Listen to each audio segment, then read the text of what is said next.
Hello, si Arra to ng Arra Kitchen at gagawa ako ng Saucy Chunks Corn Edition. At syempre, imbento ko lang yung title kasi Pacham lang talaga to. Okay, simulan natin sa paggisa sa mantika ng sibuyas at bawang. Ako, inuuna ko talaga yung sibuyas kasi yung bawang mabilis siya masunog. Kaya, yun. Isusunod na natin ang ating featured product, the corn meatless chunks. Ito, first time ko talaga ito lulutuin Yan. So, tingin ko talaga para siyang chicken So, parang apritada itong gagawin natin. Ang isa pang gusto ko sa corn, vegetarian siya. So, sa mga nagde-diet or sa mga nag-iwas sa pork, ito, magandang alternative.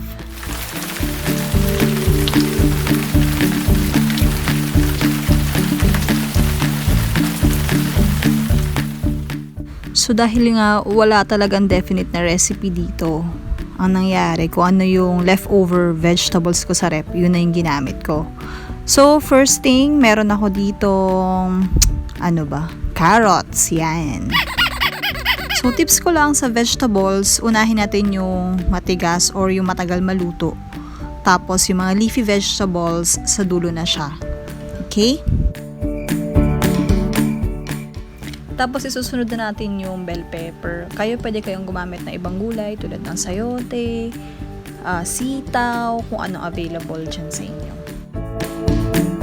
Next naman ay tubig. Gumamit ako ng 1 1/2 cup.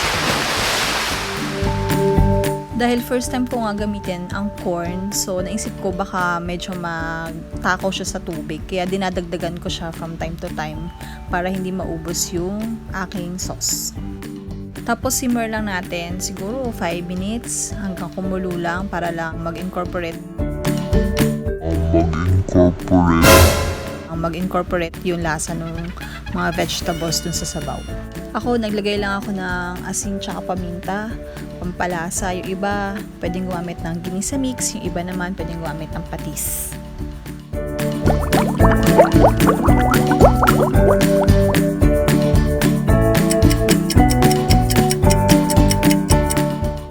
Yung corn, hindi naman siya parang pork na kailangan mo talagang pakuluan na matagal. I think para lang siyang tokwa.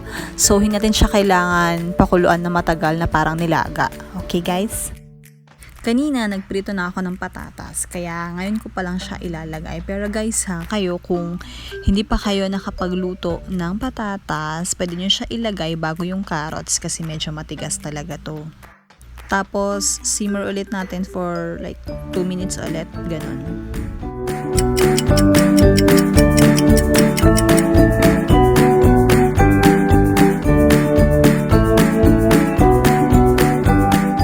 Ayan na. So, ang susunod natin ay tomato sauce. May nabibili naman na maliit na pack niyan. So, sa mga first timer magluto, pwede tayo mag-experiment ng hindi gumagastos ng malaki. Tapos, haluin lang natin. Tapos, syempre, tikman din natin para malaman natin kung may kulang ba sa lasa ng luto natin. Ingredient na ginamit ko ay bok choy. So again, leftover to.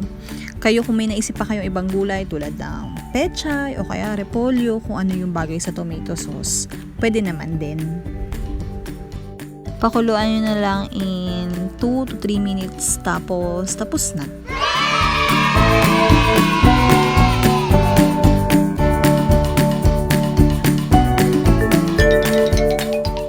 Ito na ang aking finished product, ang Saucy Chunks Corn Edition.